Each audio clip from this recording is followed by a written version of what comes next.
ndërkohë që pjesa më e madhe nuk mbyllin dot muajin. Ishte një anketimi para 2 muajve në mos gaboj që thoshte mbi 50% e shqiptarëve nuk mbyllin dot muajin. Është e llaktarshme.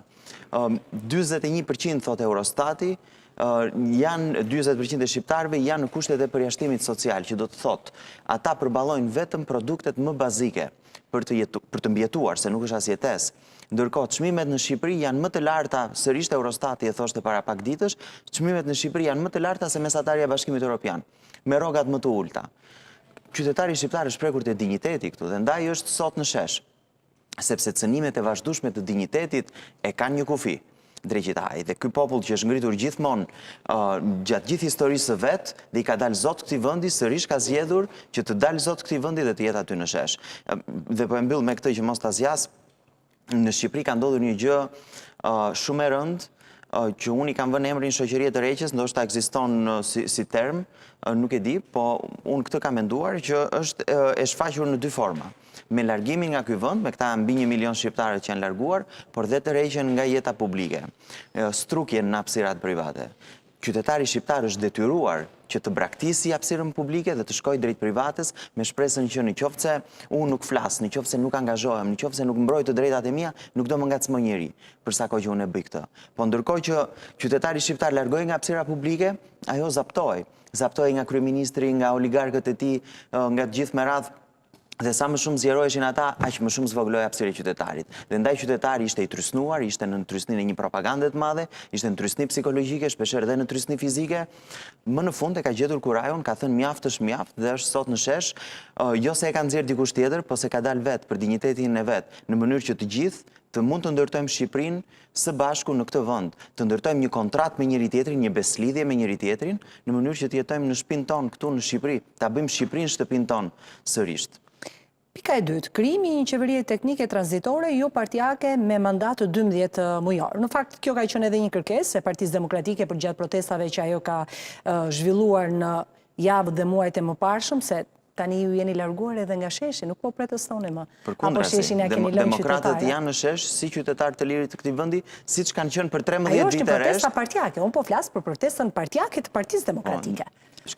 Apo protesta e qytetarëve, le themi që i bëri dhe një lloj nderi vetë Partisë Demokratike për t'i ndërprerë përkohësisht protestat e saj. Së pari për pikën e dytë, dhe do kthehem te kjo sepse keni prek një pikë shumë të rëndësishme. Në lidhje me qeverinë teknike, pse nevojitet një qeveri teknike? Se mund të kërkoj fare mirë, pika e parë është mundur një qeveri teknike, pa diskutim, Nikola? në qoftë se rritet presioni së brendshmi, bashkuar dhe me presionin së jashtëm, arrit një sinergji me presion nga të gjitha palët, pa diskutim që është e arritshme. Dhe më vjen mirë që kanë përfshirë protestuesit si një pikë të rëndësishme, domethënë pa cilën nuk mund të ketë zgjidhje. Pse?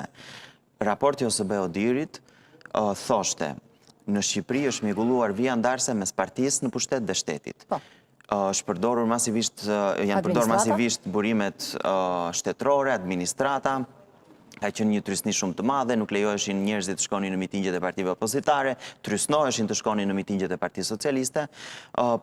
Dhe kishte gjithashtu për herë të parë përmendet në raportin OSBE Odirit ndikimi i krimit të organizuar.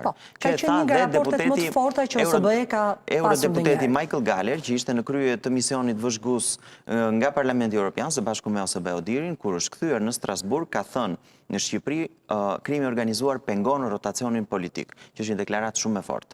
Kjo u pasua më pas në vjeshtën e vitit kaluar nga deklarata të tjera të zotit Galler, zotit McAllister, që është kryetari i Komisionit i Jashtëm të Parlamentit Evropian, nga zoti Kovačev, sërish antar i Komisionit i Jashtëm dhe një nga raportuesi i EPP-s, Partive Popullore për Shqipërinë, që thoshin nuk është më çështje e një individi apo 2 individëve apo grupimeve të caktuara.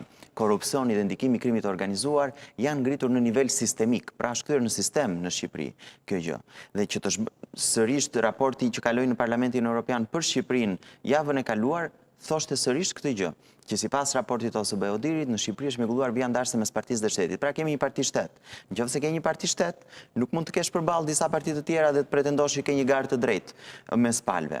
Do duhet të ketë një rikthim të normalitetit në përballjen politike në Shqipëri. Po pse do të arrihet tani kjo, Nikola, kur Partia Demokratike ka bërë këtë kërkesë për qeveri teknike, që vitin e kaluar apo para 2 vitesh, nuk u arrit në atëherë. Tani pse do arrit?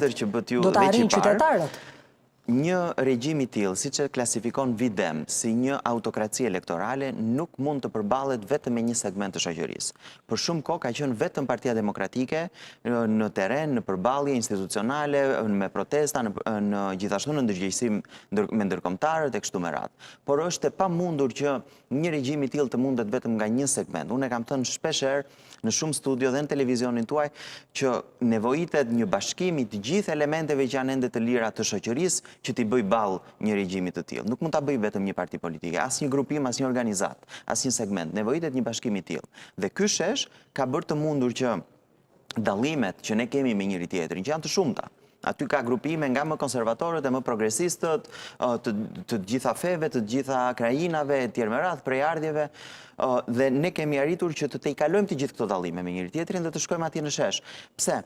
Sepse ajo që na bashkon në Shqipëria është kthimi i Shqipërisë në një vend të jetueshëm, në një vend normal. Ne nuk po pretendojmë që të bëjmë Shqipërinë vendin më të pasur të botës menjëherë, edhe pse i kemi të gjitha potencialet për të qenë